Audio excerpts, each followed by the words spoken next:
Hey guys, this is Darren Benton from Performance Motorcoaches out in Texas. Wanted to bring you a video on a pre-owned 2015 Showhauler. This unit I did not sell brand new. The previous owner contacted the factory and said, hey, where would be a good place to send my coach to? I just want to sell it, get a check, over and done with.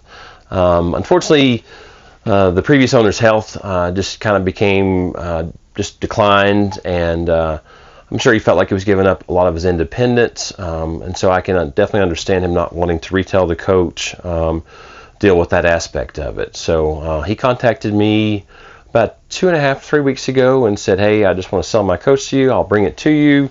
Here's everything about it. Make sure that you go to our website and read all about the coach. There's a pretty good description, but I'll kind of go through. I just wanted to show everybody the coach and talk about it, and then definitely kind of convey some of the quirks about the coach, and then also convey that I did appreciate him trusting us to to buy his coach and then get it to a good home. But anyway, it is a 2015. It's on a 2014 Volvo, which is pretty darn common, but it's titled as a 2015. Started a new chassis. The unique thing about this is it is a 600 horse, so it's the 600 horse Volvo D16, which is actually you can't even get that motor any longer, just due to that size of that engine. So 600 horse, 2050 torque with the I-shift transmission, so flawless shifting in the transmission. It's a fun coach to drive because you have massive amount of acceleration and the transmission is so incredibly smooth. Outside of that, it is a tandem axle. It's about 42 foot, built for, this is truly built exactly the way that he wanted, built for him. This coach could be enjoyed by more than just one person because there is a lot of area in it. But we'll kind of go through and talk about some of the unique parts about it. He spent a lot of money in certain areas, and then other areas I just personally would do things just a little bit different. But from talking to the guy and interacting with him, everything just kind of meshed and everything kind of fit.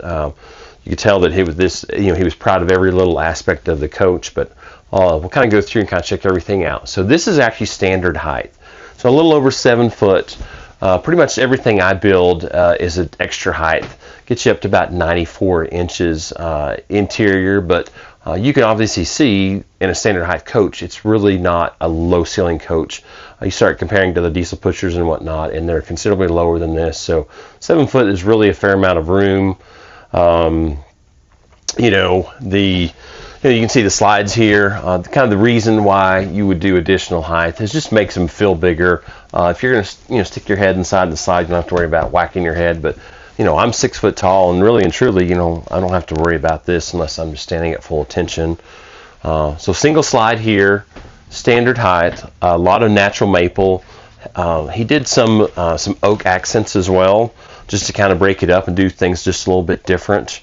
Of course, the old school maroon carpet. I decided I really don't want to change anything in this because what I want might not be what someone else is looking for. So obviously we can remodel this in our service department, do anything, change furniture, add bunk beds, kind of do whatever somebody might want to do. But there's a lot of good bones here, very well cared for. I'll back up and kind of talk. So this did come from the Northeast. However, he did not use this in any inclement weather whatsoever. You crawl underneath this coach and it looks like it came from West Texas. Incredibly dry, nice, no leaks underneath. Everything is nice and neat. No rust, no corrosion or anything like that. But very well cared for. He was an AMSOIL guy, always changed the oil with all the AMSOIL. So very, very well cared for. So kind of go back through into the middle of the coach. 3 air conditioners, 10,000 watt. Actually, this is a 12.5 generator. It does have hydronic heat, but he also did propane, so it's a little bit different. I've done them for some custom customers if they're just wanting a propane cooktop right here. He took it a little bit step further, so he's got a propane cooktop. It does have the propane RV fridge, and it also has a gas dryer back there. We'll go through that. But This is just, I thought this was a little quirky. For whatever reason, he just decided to turn his sink a little bit sideways. So, you know, it's still functional, not a problem to be able to utilize that sink at all. It's a little bit weird and quirky, but you can get to everything. Coffee maker above there. You know, everything's super clean. It was a pretty easy, clean job as far as wiping a few things down. You know, still not exactly. I'm pretty OCD. If people know me, people see my videos.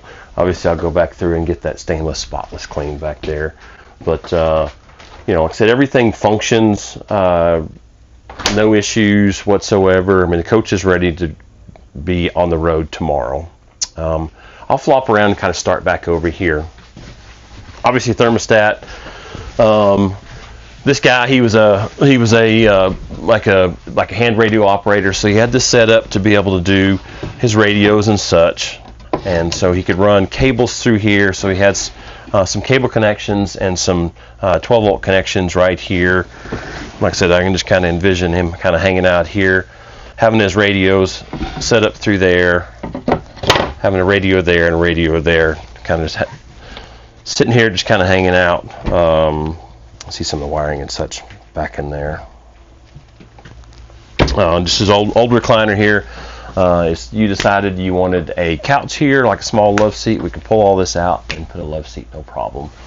Did the divider doors. Of course, really not going to change heat much at all. It'll change the heat just a little bit, but I'm sure he just wanted some division from the cab itself.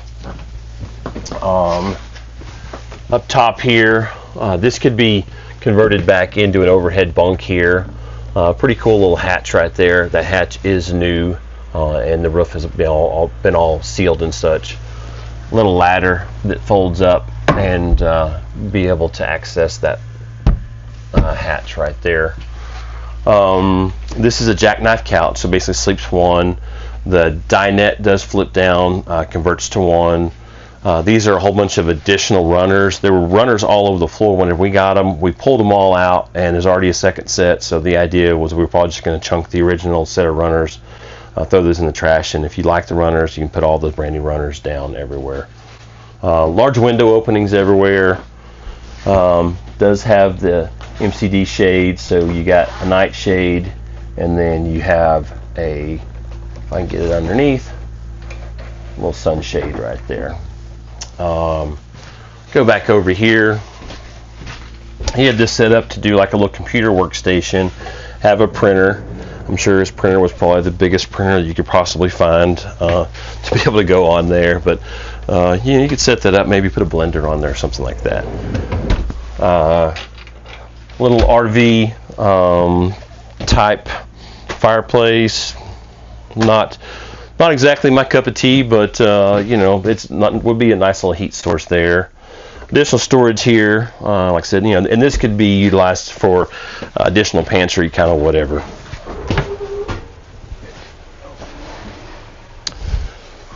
So just more pantry and such here. Drawer space and such. We're here by the service department. Someone just walked in, but it is what it is. We'll kind of go through the bathroom here. Lots of storage here and here. You catch all that. Little toilet back in the corner here. Additional storage all the way around. Nice size neo-angle shower. So you can see everything's nice and clean there as well. This coach is set up with dual power inverters. So the idea is you can run either a front or rear air conditioner. They're dual outback power inverters. They were spec'd at either 2800 or 3000. I will need to check the model number, but ultimately the idea is you can run a front and rear air conditioner off of it. There are 8D Deca batteries. Those batteries are only 2 years old, so lots of battery storage on the coach to be able to utilize it. You know, this guy would go out and kind of boondock and such and be able to run his generator about 1 hour a day to kind of charge up his batteries and be able to run his air conditioner at night without having to run his generator. This is kind of a quirky little deal. For any RV person that's done a load of laundry in an RV washer dryer, it takes forever. You have one pair of Wrangler Levi's jeans or whatever, and it's going to take you all day long, especially if you're in a humid environment. I'm sure by this being his third coach, he said, I'm done with the regular RV washer dryers. I want the real deal. So this is an apartment style. So pretty good sized washer there. You can put several, you do a real load of laundry in this washer dryer setup. And like I said, it is a gas dryer. So I mean, it was one of those things where when it takes you 5 and 6 hours to dry, you can probably dry this in about 30 to 45 minutes. More storage here. Pretty cool. It's got everything labeled for towels and bedding and rags and such. This is a little bit elevated right here. He had this little guy built. This can be moved wherever. There's 200 gallons of water below the bed here. So it's just kind of changed up and elevated a little bit. And then the battery bank actually, it's not accessible inside, but the battery bank goes from one side of the coach back behind there. And so just a little bit different setup. But obviously, there's a little bit elevated on each side of the bed. He still has his little quilt there, but I mean, any of that stuff can be deviated or moved. All the electrical is actually here on the back side of the coach. All the original multiplex had a tire pressure monitoring system, and then that's additional antenna base to be able to utilize for a trailer and such. I think he's got some of the. I know that front inverter control is there, but let me open up this. So everything, I don't know if you can kind of zoom in here, everything that is in here runs off your power inverters. So you can see your front and rear air conditioner, of course all your microwaves, coffee maker. You can really and truly run this coach off of the inverters for quite some time. From talking to him, he said he could fire those up, air conditioner up at 8 o'clock at night, and be able to run all night long without any issues whatsoever.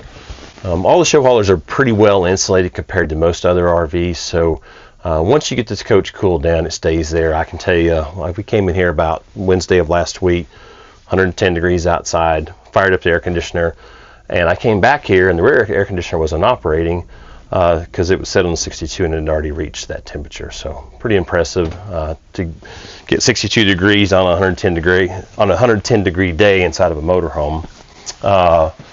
We'll go through the outside real quick.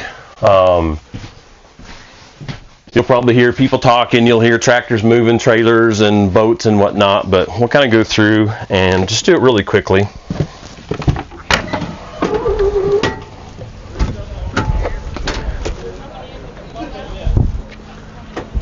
So,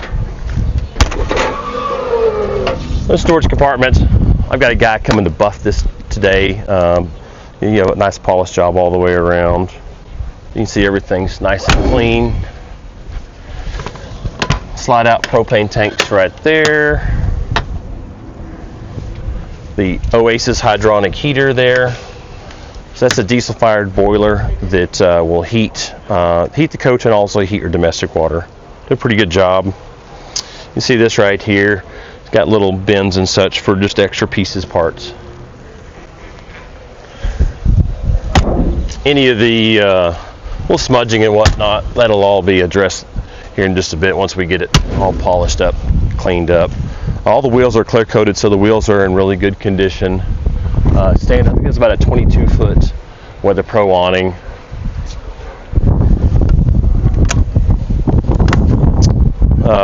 The dual power inverters, and then that's your switching base right there to be able to either combine the power inverters or to fire each one of them independently.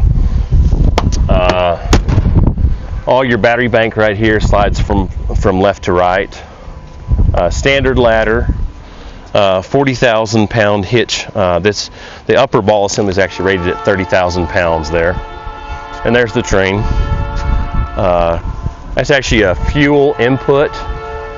This has its own fuel tank for the generator and for the diesel-fired heater. His words to me was he wanted to be able to run off-road fuel and not be taxed on his fuel to run through his generator and his heater. So kind of goes along with a little bit of quirkiness of it.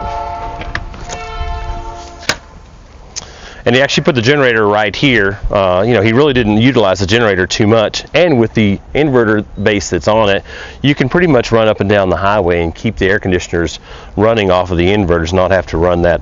I'm personally not a fan of having the generator rearwards the axle, but kind of the idea with it being far enough back behind it with your inverter base, you really shouldn't have to run that up and down the road too often.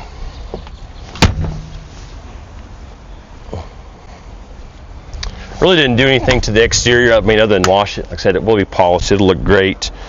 That's your wet bay right there. And it's actually set up with 2 gray water tanks, which the idea is to run one gray water tank off of your washer, dryer, and the other off of your shower itself. So that's gray, and then black there. Another little storage bay right there. You can see another one of his little trays there that just had extra battery chargers and such. More storage right there, and that's your automatic battery separator right there that joins your house and your chassis batteries.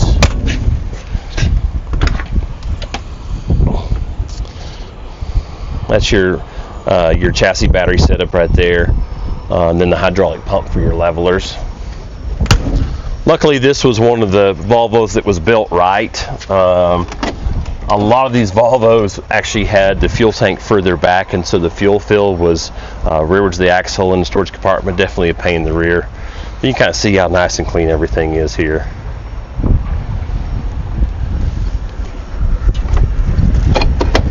I'll open this up. Talk about this seat base right here. This is one of the Bose Quiet Ride seat setups. I don't even think that they're in production anymore because they were so incredibly expensive, like $6,500 seat base. It's only here on the driver's side. I've driven it.